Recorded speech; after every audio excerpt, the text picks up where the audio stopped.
This is the Chamber RVA Mayoral Forum in partnership with VPM News and NBC 12. Presented by Altria. Sponsored by Capital One, Dominion Energy, and Hirschler. This evening's moderators are Roberto Roldan from VPM News and from NBC 12, Kurt Autry and Diane Walker. Tonight's candidates for Richmond Mayor, Kim Gray, Justin Griffin, Alexis Rogers, and LeVar Stoney.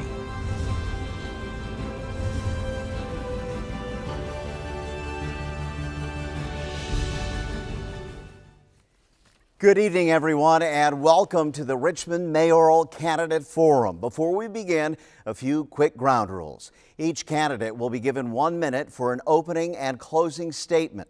The moderators, the three of us here, will be asking the questions. If one of the candidates invokes the name of another, that candidate will be allowed 30 seconds rebuttal time. There will be 2 lightning rounds where the candidates are expected to respond in 1 sentence or less. They'll all be asked the same question, and it might be a yes or no question. And of course, in that instance, you'd be expected to respond accordingly. And finally, each candidate will have 2 wild cards that they can use at any time during this forum. They use these wild cards if they would like to answer a question that was directed to another candidate. Again, they only have 2. And it's time now to move on to opening statements. We begin with Justin Griffin. Mr. Griffin.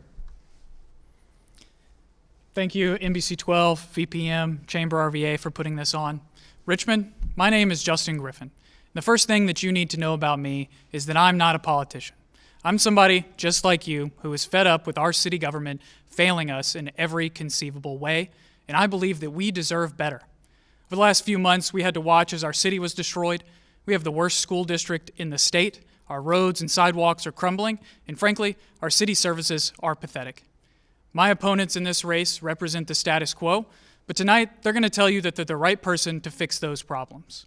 The way that I look at it is if they've failed to fix those problems in the past, then how is re-electing or promoting them going to make any difference? I am here as an outsider, someone with a law and accounting background ready to turn the Richmond city government upside down. And I look forward to telling you how tonight. All right, let's move on to the next opening statement. Councilwoman Kim Gray. Good evening. Thank you. I'm Kim Gray, and I'm running for mayor. I made the decision to run after nearly 4 years of working with this mayor and his administration. I'm running to end the corruption and cronyism and lack of common sense when it comes to City Hall planning and process. I am a lifelong Richmonder. I'm a mom. I have children in Richmond Public Schools, but I'm also on the ground helping people every day. I was in Gilpin Court just yesterday, and I've never, canvassing, met so many moms with tears in their eyes facing the violence that's plagued their community. We are currently, this very second, in a situation where our own mayor is under criminal investigation for a $1.8 million contract that he issued to a major political donor. We need better. We deserve better. I'm the person that will bring it. All right, Councilwoman Gray, thank you. Next would be Mayor LeVar Stoney. Mayor. Well, first, I want to begin by thanking VPM, NBC 12, Chamber RVA for this opportunity tonight. For the last 4 years, you've given me the greatest honor of my life, Richmond, to serve as your mayor, the mayor of Virginia's capital city. And each and every day I wake up and pitch myself to serve as your mayor. As a child born to teenagers, with a father who was a janitor and a mother who was a domestic worker, I see my time as mayor governing through their eyes, whether the work is on education, on housing, or economic mobility. Tonight, you will hear about my positive vision to continue to move this city forward during turbulent times, and I look forward to the discussion this evening. Thank you. Okay, Mayor, thank you. And our next opening statement from Alexis Rogers. Ms. Rogers. Good evening, and thank you, Kurt. Thank you, Chamber, for hosting this opportunity to hear from candidates. My name is Alexis Rogers. I am running for mayor of the city of Richmond to bring bold leadership to the city that's going to fight for working families like mine.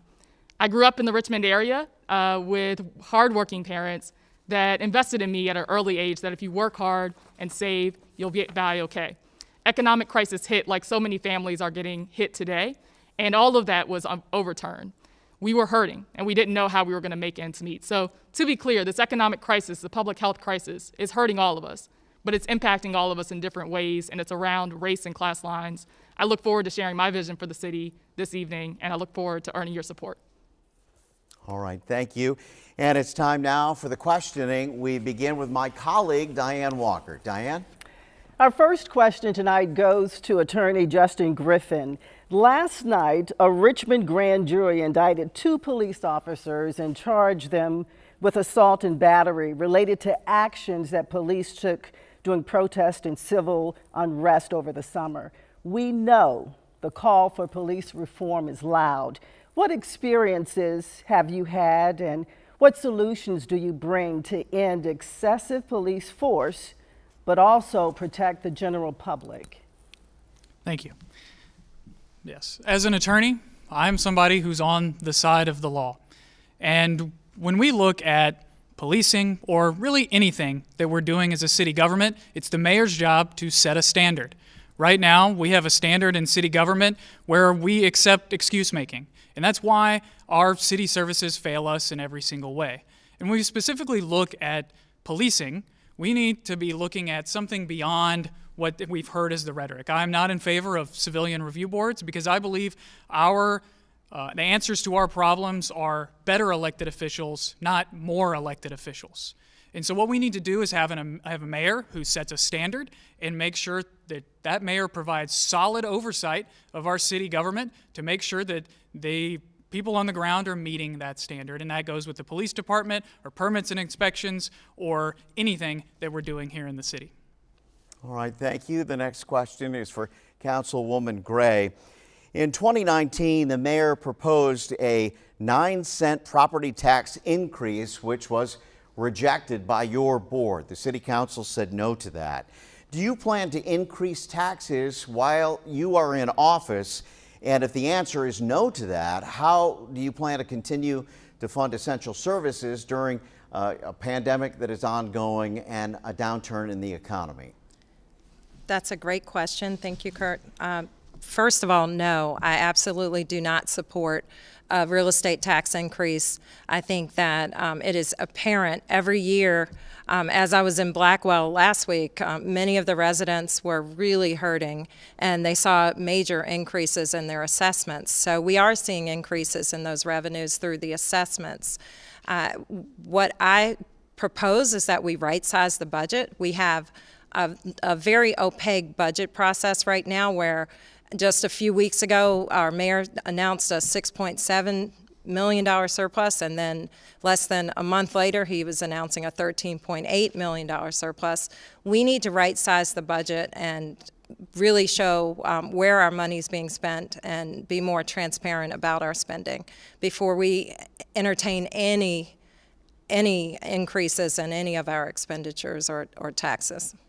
Okay. Thank you, Councilwoman. The next question goes to Roberto. Mayor Stoney, this question will be for you. Until the coronavirus pandemic hit, the Navy Hill Development Project was really the key issue in City Council. As you know, City Council voted that down. So I'm wondering, what were the lessons that you learned from the debate around the Navy Hill deal? And do you plan, if reelected, to propose any similar large-scale public development projects? You know, the rejection of Navy Hill has not changed the fact that we have a downtown that has not been invested in. Right now, we have storefronts who are boarded up. We have businesses on the brink. And I think it's our responsibility as the mayor to bring projects forward that will invest in downtown, bring people to live in downtown Richmond. However, I did learn a lesson during Navy Hill, and that lesson was that we should have, instead of depending upon the studies that occurred prior to the presentation of the request for proposal from the Pulse Corridor Plan and other studies, that we should have gone to the public first on a robust public engagement process, very similar to the Richmond 300 Comprehensive Master Plan. Moving forward, I believe that the city-owned properties in the city of Richmond, whether in downtown or whether Greater Scots Addition, can be an economic stimulus for our economy and for our people. We can't expect the federal government to pour dollars into our city, so we have to take the bull by the horns and control our own destiny. Okay, Mayor, thank you. And Diane has the next question. All right, the next question is for Alexis Rogers. You, in your literature, call yourself the leader needed to take Richmond to the next level. With COVID-19, we are seeing big gaps in education, big gaps in access to technology. Remote learning has some students failing and just falling behind for a myriad of reasons, and parents are just overwhelmed. How do you reimagine the mayor working better with the superintendent to ensure equity in education? Thank you for the question. Number one, we have to recognize that we have a childcare crisis in the city of Richmond. It's something that's been hurting us for a long time and hurting working families in particular. In my role as the director of the National Domestic Workers Alliance here in Richmond and across Virginia, I've been fighting for working families to have access to high quality childcare provided by quality and trained domestic workers in our community. We've got to make sure that every family has access to the childcare that they need. And to make sure that we're working collaboratively, certainly with the school board and the superintendent, to fully fund Richmond Public Schools. I've been really proud to see teachers and families and students all coming together to advocate for a stronger RPS. What we have to have is a leader like me that's used to working in coalitions, building teams to make progress for our communities. That's what I've dedicated my career to, and I look forward to leading that charge as mayor. All right, Ms. Rogers, thank you very much. The next question to Justin Griffin. And Mr. Griffin, I'm one of your Facebook friends. I've seen you pointing out mismanagement of city dollars on your platforms, often with the hashtag #WeDeserveBetter. So you're an attorney and an accountant, so obviously you're a money guy.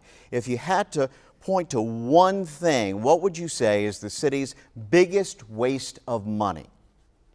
And it's a real honor to be your Facebook friend, so I appreciate that. So if I had to point to one thing that is the biggest waste of money, I mean, if you look at my social media, like Kurt's talking about on our campaign page, I've been posting something every single day that's an example of waste or mismanagement. I think we're up to day 57 now. And I don't know if I have exactly one example that's the biggest waste. Probably the studies and commissions and audits that we have that come into the city. We have them, and then we just stick them on a shelf, and nothing's ever actually done with them. I'm a person of action, and that's what you're going to get with me as mayor. I'm going to go in and actually do something about all of this waste and mismanagement that we have. Every 4 years, we get the same promises from the people running for mayor, but nothing ever changes. I'm the only real change agent in this race. I have the ability, like Kurt pointed out, I have a legal and accounting background. I'm going to go in and go through every single department. We're going to root out all of that waste. We're going to fix the mismanagement. We're no longer going to accept excuses, and things are finally going to get better with our city government. All right, Mr. Griffin, thank you. The next question, Roberto. Yes, Councilwoman Gray, what do you think of the city's public health response to the coronavirus pandemic so far, and what would you improve if elected? So I, as an RPS parent and the virtual learning that's taking place, I do think that the demands on our students is quite high. My students log in at 9:15 in the morning and are online until 4:15 in the afternoon, and I think that's a real huge challenge for our children. With respect to the social distancing and the issues with our restaurants, I think that the less than 24-hour warning that restaurants were given that we weren't moving into the next phase was unjustified, and it hurt a lot of our restaurants that will go away forever.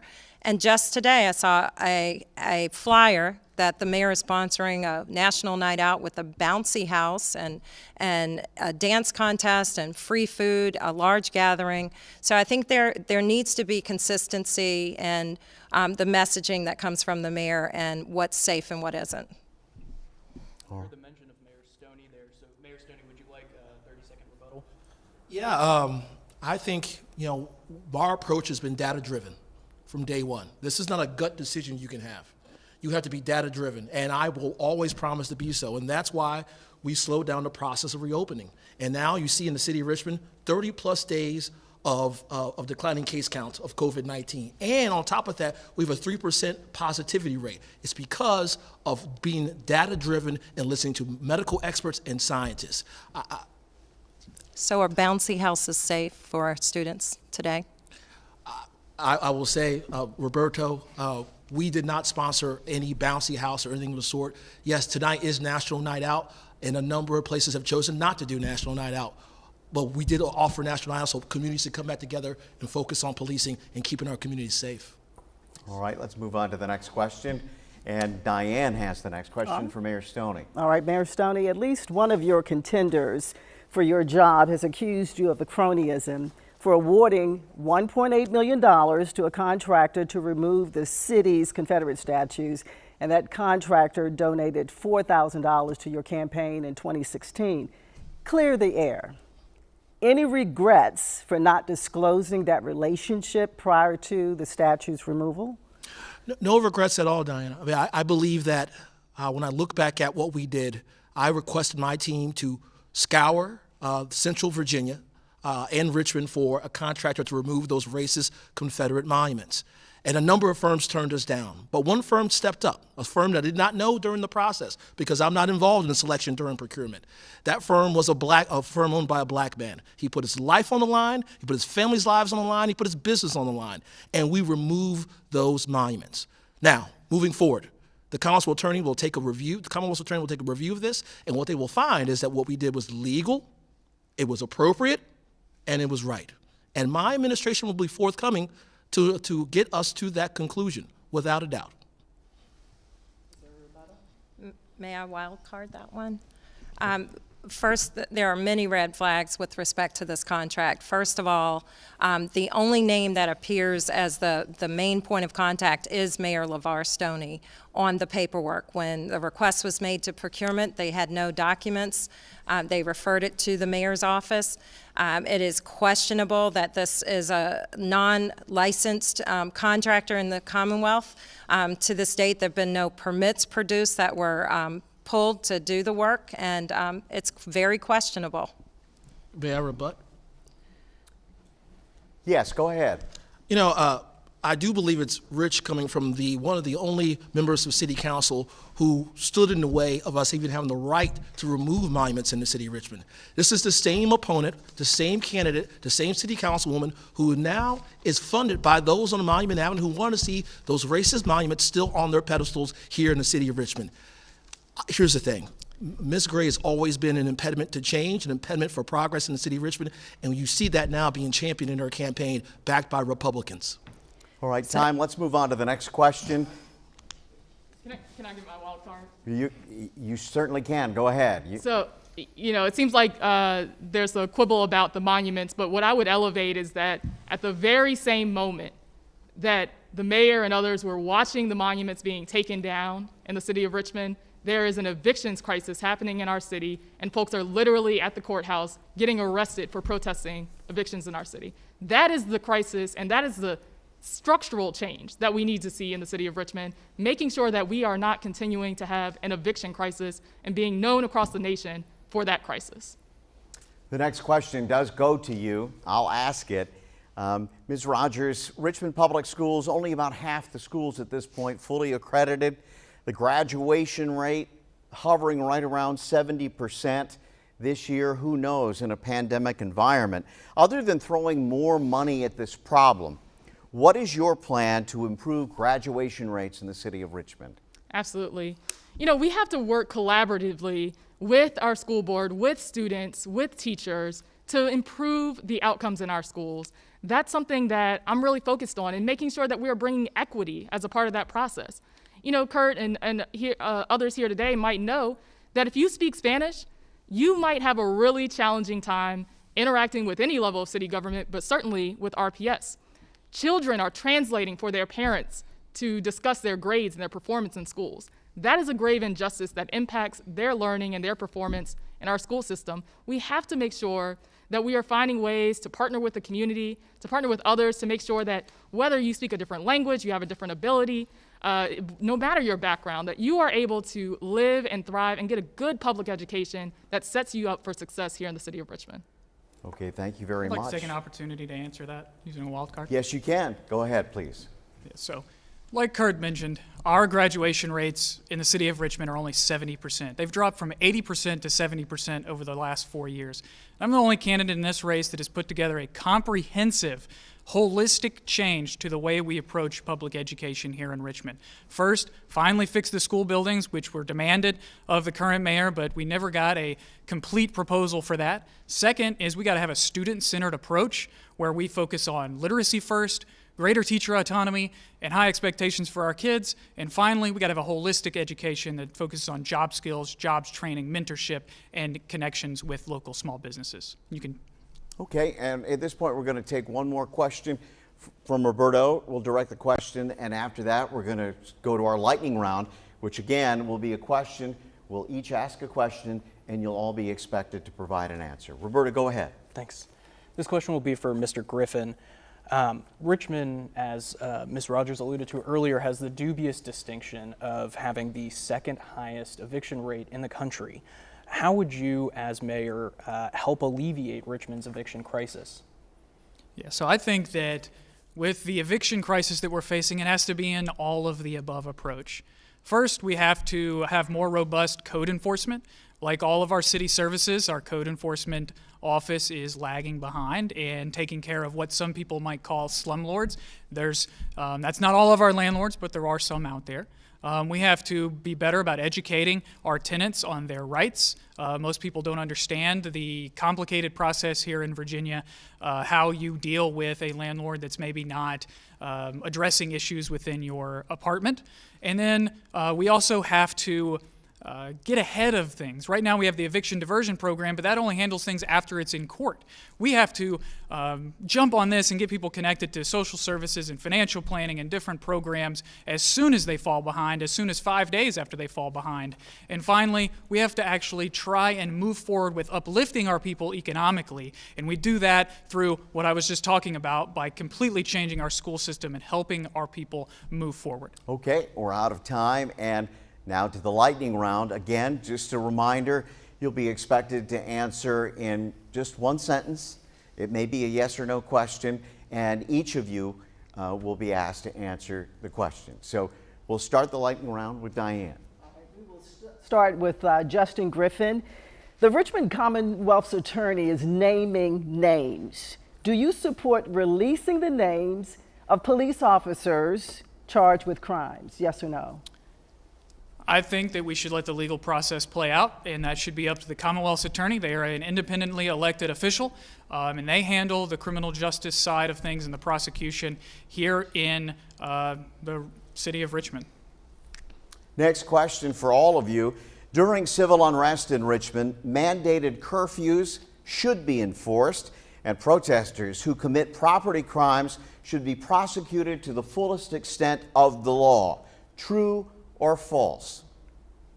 Who was that directed to? Well, I think. Oh, I'm sorry. Yeah, We're supposed to answer each one. Okay. Kim, it's Kim's turn. Should I repeat the question for you? It's Kim's turn for the first question. I'm sorry. I'll repeat the question. The Richmond Commonwealth's attorney is naming names. Do you support releasing the names of police officers charged with crimes? So what I support is a transparent process that lays out all of the charges and all of the issues, and if appropriate, it's up to the Commonwealth's attorney whether or not to release the names of those officers. Mayor Stoney. I support the Commonwealth attorney on this. I believe good police departments are those that are accountable and also transparent, and I trust, I support the Commonwealth attorney on this venture. Ms. Rogers. Yes, the names should be public. The same way, unfortunately, we've seen protesters get named before they're even convicted of a crime. Police officers, if they're being investigated, should be named so the public can be aware and that we can hold the police department accountable. All right, I've already asked the next question, but I'll give you a little refresher. During civil unrest in Richmond, mandated curfews, they should be enforced, and protesters who commit property crimes should be prosecuted to the fullest extent of the law. True or false? We'll start with Justin. True, and that's what would have happened if I was mayor. We would have had a curfew and it would have been strictly and consistently enforced. We have to follow the laws, and like I said, I'm on the side of the law, and that's what we would have been following if I was mayor. So I would say the people who made the decision to burn our buildings downtown, to vandalize our legacy businesses like Waller Jewelers and Dr. Adams, who served our community for more than 3 decades, and accepted Medicaid for our low-income families and households. They absolutely deserve justice when their buildings are being vandalized. My neighbors whose cars were destroyed, who don't have the income to replace them, I think the people who did that to them, yes, they need to be prosecuted. All right, time. Thank you. Mayor Stoney. Well, we believe that if you break the law, you should certainly be prosecuted. So if you damage property, that's breaking the law. And if there's a mandated curfew and you're out beyond the curfew, we saw individuals get arrested for that. Ms. Rogers. Of course, laws should be enforced. The question is how we are enforcing the laws indiscriminately and how they are negatively impacting Black and brown communities. I don't believe that we should have had a curfew put into place in the way that it did. Many had no idea that there was a curfew. Many students were out protesting, demonstrating their First Amendment rights, and had no idea that they were going to be arrested. All right. Thank you. Roberto has the next question. Yeah.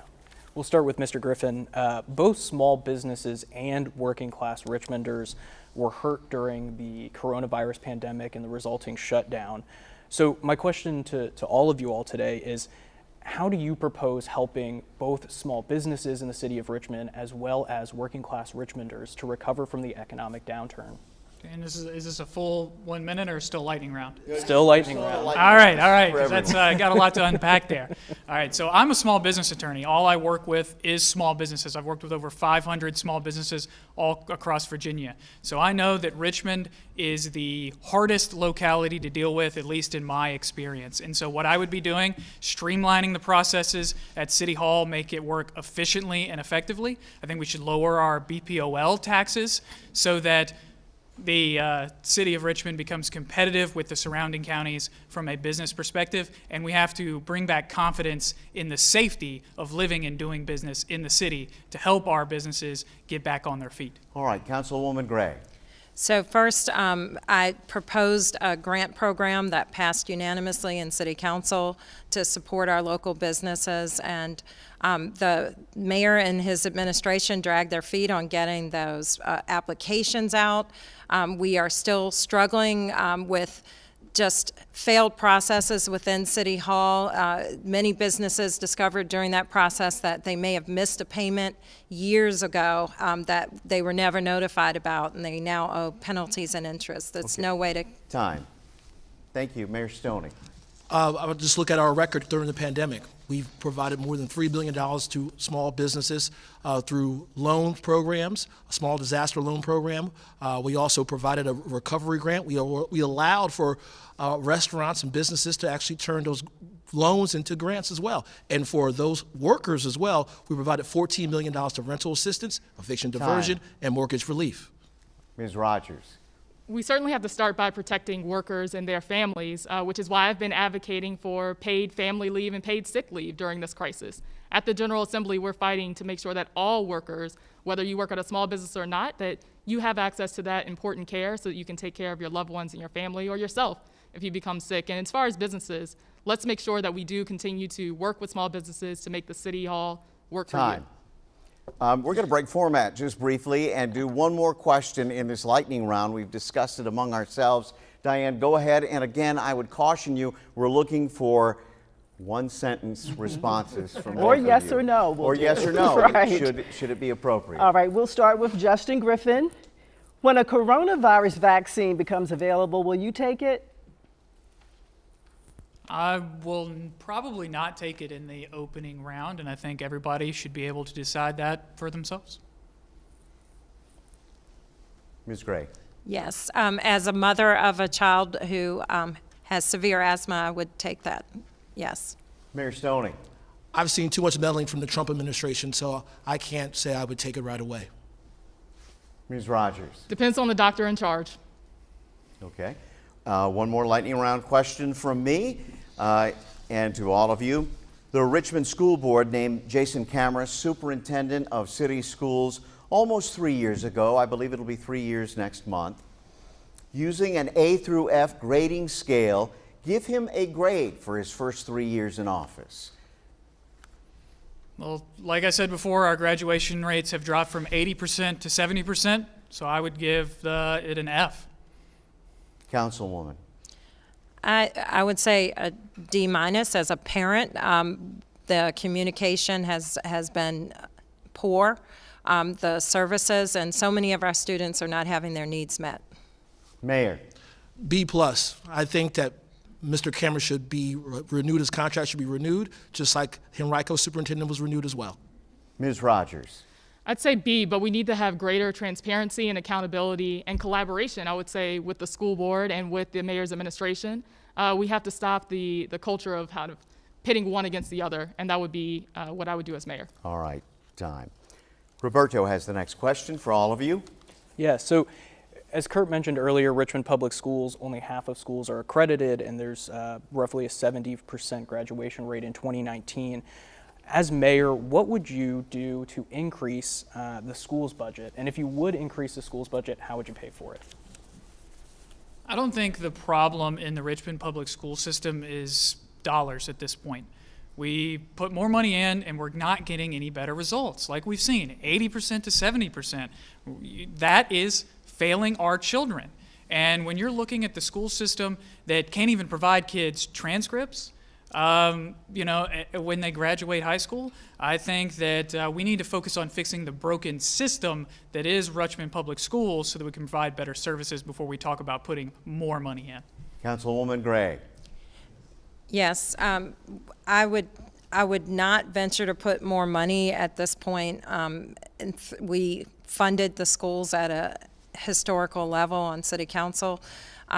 We have not seen better results. If there is additional funds that are needed, there needs to be a clear justification and a prioritization. Sending more money that goes to the central office doesn't serve our students. We need more career and technical education programs. Mayor Stoney. My administration has provided historic funding to Richmond Public Schools, $30 million in new money to Richmond Public Schools over the course of the last 4 years. That's because Richmond Public Schools is underfunded. Bottom line, we were able to build 3 new schools in the city of Richmond, a vote that Councilwoman Gray did not support, building of 3 new schools in black and brown neighborhoods. We also expanded after-school programs for each elementary school and middle school in the city of Richmond. I said I would be the education mayor when I ran 16.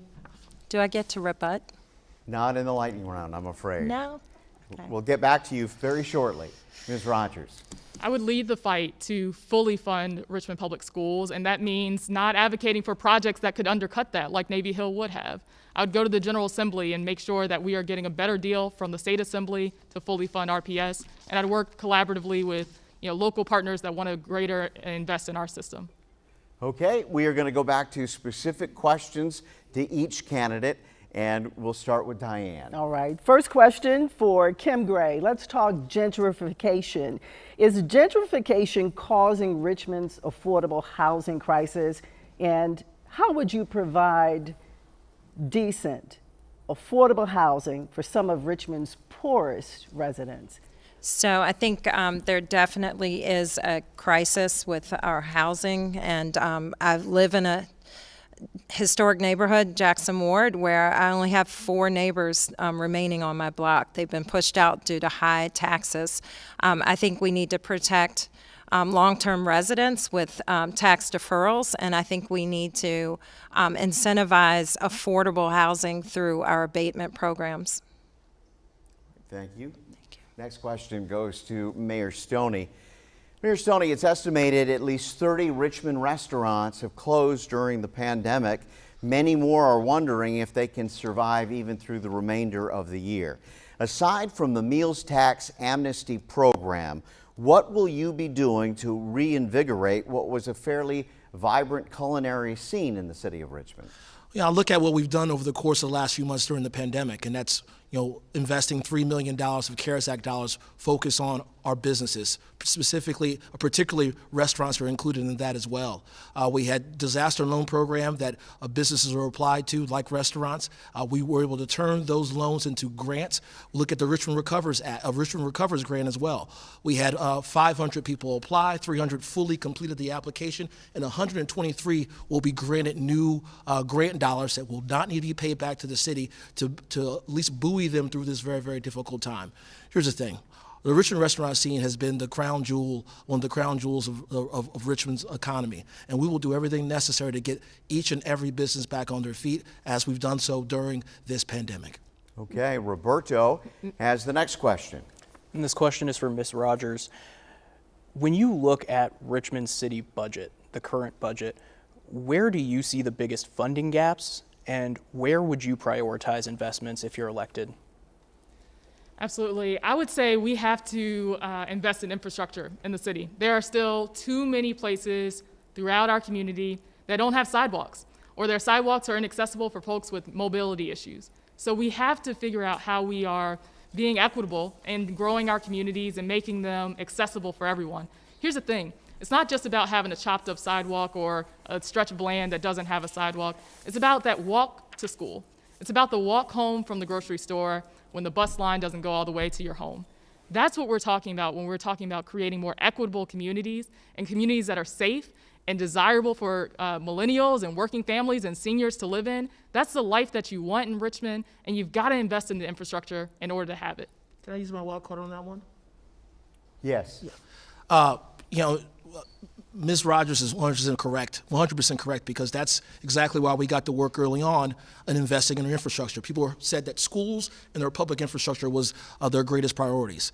We've been able to pave over 500 plus lane miles of road, and so no matter where you live in the city, you've seen a little paving in your neighborhood, and we got to do more moving forward. We've actually put down more than 11 miles of bike lanes and sidewalks in the city of Richmond, and using the Central Virginia Transportation Authority dollars that I championed alongside my county partners, we're going to invest more in our streets because you deserve better roads. Okay. The next question goes to Councilwoman Gray. According to the Partnership for Housing Affordability, nearly half of Richmond residents are spending, at very least, 30% of their gross monthly income on housing. What is your plan to address the growing need for affordable housing? Certainly. The first course, I've had legislation that's been held up by the administration and the mayor to offer tax deferrals for homeowners. I also would like to see us utilize our tax abatement program to insert affordability instead of the giveaways that I see, the grants and givebacks that a lot of the connected developers are getting. I'd like to see the abatement program utilized to secure affordable housing for our residents. I also want to respond to the lie that I did not support building new schools. I've championed building new schools. I did not champion taxing to death our restaurant industry to make that a reality. Again, this mayor has said 5 new schools would be built. He overspent, follow the dollars, by 40%, many estimate, over what the county spent on those new schools. You have a rebuttal? I have a rebuttal. There was a vote of City Council to fund the building of 3 new schools in the city of Richmond, and Ms. Gray voted against that. Now, if Ms. Gray was your mayor, you'd have 0 new schools in Southside, 0 new schools in East End. There would not be a Henry L. Marsh Elementary School. There would not be a Cardinal Elementary School. There would not be a River City Middle School. I think those black and brown communities deserve that, and that's why I proposed the measure, and that's why she voted against it, unfortunately. Okay, the next question is for Diane to Mr. Griffin. Attorney Griffin, in this COVID-19 crisis, people are fearful about many issues, and they are voting for stability, particularly in neighborhoods experiencing gun violence. Paraphrasing Richmond poet Ray Rosetta, little black kids can't dream, too busy living nightmares. Do you have a fix or even an emergency approach to gun violence that will give Richmond's littlest residents a chance? I think addressing the public safety issue and making sure all of our neighborhoods are safe has to be the #1 priority of the next mayor. We talked about COVID and you talked about the shootings, but if you compare the numbers, in the last 12 months, there have been 65 homicides in Richmond, and there have been 62 coronavirus deaths. This is a crisis that we have to address, and the first thing that we have to do in addressing that is committing to not defunding the police. As I spend time in these neighborhoods that are facing the gun violence every person I talk to, their number one issue is do something about the shootings, provide more police coverage, get the police involved in the communities, please do something. I talk to moms who have to sit with their daughters at the bus stop because it's not safe for their daughters to stand out there alone, or they have to worry about bullets coming through the windows, and nobody should have to live like that. And what we're seeing is our police being pulled away to have to focus on Monument Avenue instead of patrolling our neighborhoods, and that's why we've seen an increase in gun violence, and that has to be remedied. Okay. And the next question will be for Councilwoman Kim Gray. During recent protests and riots, several of your colleagues on council did advocate for defunding the police department, claiming officers were poorly trained and used excessive force. Yet on the flip side, many property and business owners who were vandalized and looted feel the department was far too passive in putting down civil unrest. Where do you stand?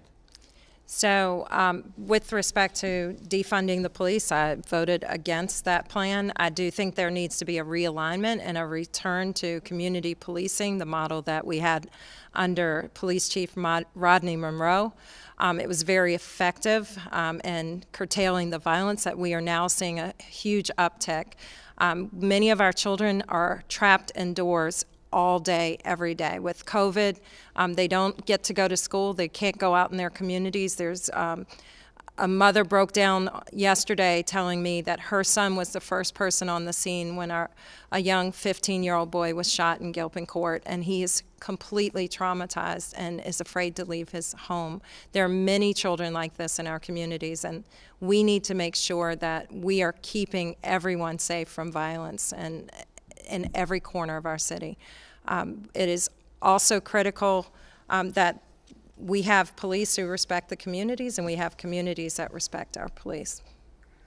Okay, and Roberto, you have the next question for Mayor Stoney. Yes.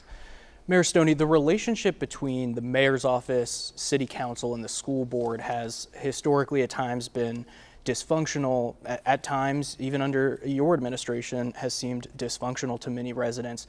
So how would you work, if given a second term, with folks that think differently than you and encourage collaboration for the sake of residents? Thank you, Roberto. And you're right. There has been dysfunction.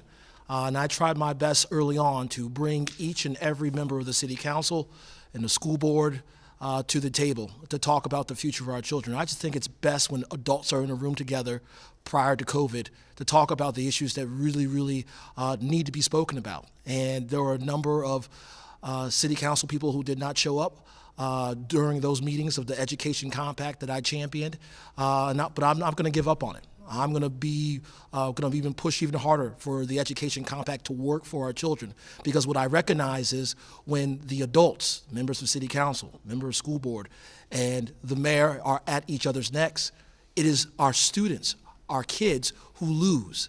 And so it's my hope that if you're running for city council today or school board today, that you show up to these education compact meetings and have the tough discussions about funding and how we go about building a future that our children can be proud of. All right, and Diane has the next question for Ms. Rogers, and after that, we're going to start from the top and do another quick lightning round. Diane, go ahead. All right, Ms. Rogers, the city took a stand back in January saying no more tax breaks to commercial development. Are there any breaks for out-of-work residents struggling to stay in their homes during this pandemic that you would propose? Sure. I first want to say that, Ms. Gray may not have read the paper that was put forward by Ms. Lynch and Councilwoman Lynch and Councilman Jones related to producing a report about how our money is spent in the Richmond Police Department and whether any of those monies could be reallocated.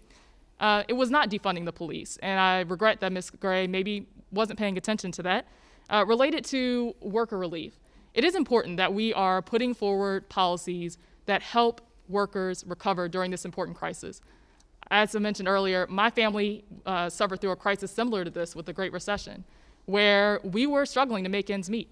So I would make sure that we are fully funding the eviction diversion program. I would make sure that we are opening up more affordable housing so that folks can get ahead and not fall behind. That's what's important to me. All right, thank you, Ms. Rogers. And now we're going to start the lightning round, our second lightning round. Again, I would caution you to be brief here. We only have about 13 minutes left. We're looking for one-sentence answers. Some of these questions may be yes or no. Is a Diane, rebuttal? would you like a rebuttal? I would. Okay, go ahead. Because 30 seconds, please. I find it incredibly ironic that someone who never attended a single council meeting prior to announcing that they were running for mayor That's not true. would say anything about a piece of legislation that was put before me. It exactly called for a reduction in the police budget, and without all of the information before us, we need to be cautious, and we need to realign the budget to more appropriately reflect the needs of the community. Okay, time. And again, we're going to our second lightning round. The first question will be for Mr. Griffin. Diane. Is there anyone here who you would vote for mayor? If yes, who is that person?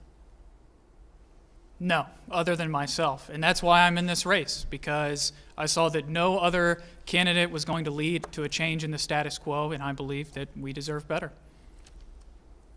Councilwoman Gray. So I would have to vote for myself. I think that I'm the only person here who's put in the work, the over 25 years in our communities and serving our citizens, and knowing the work, knowing the people is really important. Mayor Stoney. I think, Kurt, it's fair to say that everybody here would want to vote for themselves. But I do look forward to working with Alexis Rogers once I'm reelected mayor, and hope to have her support in making sure we push the city forward. Ms. Rogers. Yeah, well, the mayor gave the political answer, but I will just mention that, it's unfortunate again that we have a candidate, at least one candidate here, that insists on lying about other folks' records. I have, of course, been to council and school board meetings, so I regret that you think otherwise. All right, next lightning round question. I'll be asking the question, and we'll start with Mr. Griffin. Richmond's minor league baseball team moved here from Connecticut in part because they were promised a new ballpark. They typically lead their league, their AA league, in attendance. They're very successful. But that was 10 years ago. Would they get a new ballpark under a Griffin administration? I think this is another example of how we hear the same things over and over again, but nothing ever changes, nothing happens, broken promises always. For me, it would depend. It would depend on, can we get regional cooperation, and whether or not tax dollars are at stake. I'm all for a new stadium. I love the Squirrels if tax dollars are not a part of it. If tax dollars are not a part of it. Councilwoman Gray. On the stadium? Yes. Okay, yes, I would support a new stadium after a robust community plan is put forward, and that the return on investment is clear and warranted, yes. Mayor Stoney. I do believe that the Richmond Flying Squirrels needs a new stadium. I believe that we should begin with a public engagement process that's robust, of regional cooperation is necessary. We need a project labor agreement, and we need community benefits that actually benefit the community. Your turn. Yes, I would love to have a resident-driven process when it comes to figuring out, what we do with the diamond. I grew up coming down to the baseball games, to semi-pro football games, and I'd love to see that kind of tourism and economic development continue in the city. Okay, just so we stay in the same order, we're going to pick up with a question for Mr. Griffin that I will ask because that's where we left off. And the question that I have for you is about surplus city properties. Some are very attractive to developers in the state of Virginia.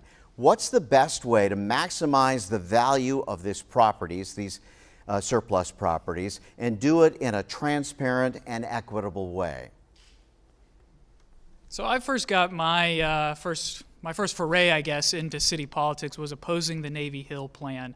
I had the website nocoliseum.com, and it's actually still up. And what you'll see there is a robust analysis of the financial side of that deal. And when we look at these deals, we have to get the best deal possible for all of Richmond.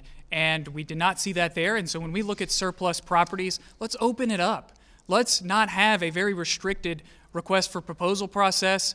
Let's invite people in to present their ideas, whether they have arenas, whether they don't have arenas, whether it's just one little surplus property or a bunch of them. Let's define what our goals are with a project, and then we'll see if that is the most efficient and effective way of accomplishing whatever goal that we put forward. So let's open it up. Let's make sure our surplus properties are getting the best deal and that we don't have another project like the 6th Street Marketplace or the theater or one of the many projects that we've had here in Richmond that have failed to meet these lofty projections that the politicians always feed us. Okay, thank you. And Diane has the next question for Mayor Stoney. Mayor Stoney, you have said on several occasions that this pandemic illuminates long-standing disparities in housing, education, especially for people in poverty. You have also said that you plan to increase affordable housing, black home ownership, free pre-K for every child, transform public housing. How will you pay for all that? With a $13 million surplus or raising taxes? You know, every priority I've ever had as mayor has always been funded. I've always found those priorities, I've been able to find the dollars to fund those priorities. And yes, I do believe that we need free universal pre-K for each and every child. I do believe we need to increase black home ownership in the city of Richmond by moving blighted properties, tax delinquent properties to the Maggie Walker Land Trust and getting those in the hands of those black residents and brown residents to create generational wealth. It's all about priorities, and that's what I've done as mayor, whether it's expanding after-school programs for each elementary school and every middle schooler, to building 3 new schools in the city of Richmond, to putting more dollars behind Richmond Public Schools, $30 million in new monies. We need to be a city that's for people and lifting people up and providing economic mobility, and my plan to do that each and every time. How will you pay for it? We pay for that by partnering with the private sector. I don't see the private sector as being an enemy in this. Government can't do it by itself. We got to partner with the private sector, the nonprofit. We have this will be the final question of the debate, then we'll give each candidate time for a closing statement. And Roberto has a final question for Ms. Rogers. Ms. Rogers, the rerouting of the GRTC led to some low-income residents having less access to public transportation. So I'm wondering, if elected, how would you ensure that the people who rely on public transit for things like going to work or going to medical appointments have adequate access? I'm appreciative that this is the last question because it gives me an opportunity to highlight a great idea that I've put forward on establishing a Department of Transportation to coordinate Richmond's mobility and to make sure that we are properly investing not only in GRTC, making sure that it's free for every Richmonder, making sure that it's equitable, that we're providing reliable service. It's an idea that Mayor Stoney recently picked up, just like the housing outline that he just outlined related to investing in Maggie Walker Land Trust Fund. I look forward to leading that forward as your next mayor. And Mayor Stoney, you'll get a 30-second rebuttal, please. Yes, I appreciate Ms. Rogers' recognition that my administration has been working on this stuff, on these items for a number of years. We started working on affordable housing in 2017. We started working on green spaces and mobility over the past 4 years as well. And I appreciate that Ms. Rogers recognizes our progressive agenda. We need to get to the closing statements. We're running tight on time. We're going to start with Justin Griffin. This is your closing statement. I love this city, and that's exactly why I'm in this race.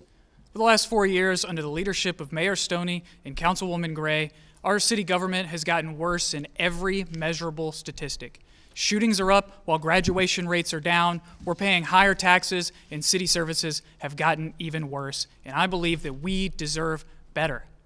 So we're at a crossroads here in Richmond. And if you look at my website, griffinformayor.com, you'll see that I have the skills, knowledge, and frankly, a plan to actually get Richmond heading back in the right direction and to finally get the city services that we deserve. So when you go to cast your vote in this election, ignore all the election year rhetoric from the politicians and instead look at what's going on around you and ask yourself, am I going to be okay accepting more of the same over the last 4 years? Or am I ready to demand better? Because that's exactly what you're going to get if I'm elected. Councilwoman Gray. So the choices are clear. I am a Richmonder who has served Richmond my entire adult life. It is important that we have integrity in our leadership. We have a mayor who will say one thing to the police in one room and encourage protesters in the next breath, and then tear gas protesters in the third breath. So we have a lack of integrity in our leadership in our city. We have a mayor who thought it was cool to go on a vacation to Hawaii on your tax dollars. It is important to understand and appreciate that I am not only a Richmonder who loves Richmond, but I'm a Richmonder who understands that this government is here for us to serve, not for the government to serve our leadership. We are here to serve you, and that's what my resume and my work life has been about. Time. Thank you. Mayor Stoney. Tonight you heard a lot of negativity about the city of Richmond. And I'll tell you, I love this city. And that's why it's been a great honor to be your mayor for the last 4 years. If 2020 has done anything, it's illuminated the inequities in our city. And that's why I don't want to be known as the mayor who just removed Confederate monuments. I want to be known as the mayor who actually transformed public housing, transformed public education in our city, transformed the way we lift people up. You know, the next 10 years will be the most critical years in the city's history. And I believe you need a mayor who's experienced, who can lead us through good times and the bad times as well. And that's why I don't want my city to miss her moment. That's right. The next 10 years are the most critical years, and I don't want Richmond to miss this moment. And that's why I'm running for mayor, and I ask for your support for another 4 years. All right, Alexis Rogers.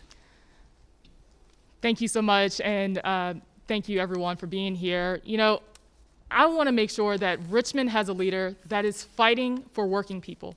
And my record shows that I will be just that as mayor. I'm not going to forget where I came from or who I serve. I've been fighting, whether it was at Planned Parenthood to expand access to health care, in my day job right now, making sure that nannies, cleaners, home care workers are guaranteed a minimum wage, advocating for them to have access to worker protections. That's the kind of leader that I am, someone who cares about the working women, the working families that are making sure that we have a growing and successful city. We need to have a mayor that's caring about those families, not cozying up the special interests, not calling for taking us backwards. We need a leader and a mayor who will cast a vision for unity, that will take Richmond forward to the place that we know that we can be and stop allowing the racist policy decisions of the past to hold us back. All right. Ms. Rogers, thank you very much. And that will conclude our Richmond Mayoral Forum tonight. You've gotten to hear from all of the candidates. Thank you to the candidates, and thank you to my moderators, Roberto and Diane, for joining us tonight. And of course, thanks to the RVA Chamber of Commerce for putting on this debate. Remember, Election Day is 4 weeks from today. Good night, everybody.